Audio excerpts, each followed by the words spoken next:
ইয়া রাব্বাল আলামিন। আল্লাহ, তুমি না কোরআনে বলেছো বান্দা যতই গুনাহ করবে আমার কাছে তাওবা করলে আমি তোমারে মাফ করে দেব। মনে বড় আশা নিয়ে আল্লাহ তোমার শাহী দরবারে ভিক্ষুকের মতো হাত বাড়াইলাম। তুমি যদি ক্ষমা না করো, কে আমাদেরকে ক্ষমা করবে? কে আমাদের মাফ করবে? ভিক্ষুকে একজনের কাছে ভিক্ষা না পেলে আরেকজনের কাছে পায়।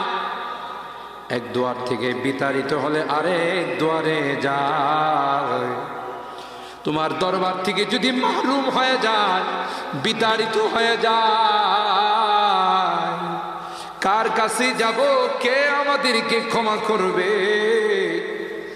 মালিক রে, কাঙ্গালের মতো হাত বাড়াইলাম, তাওবা করতেছি, আর জীবনে কোনোদিন নামাজ ছাড়ব না, আর জীবনে কোনো গুনাহ করব না, আর জীবনে কোনোদিন বেপরদায় চলব না, আর কোনোদিন সুদী লেনদেন করব না। কিয়ামতের কঠিন ময়দানে আমাদেরকে তুমি গুনাহগার বলে ডাক দিও না।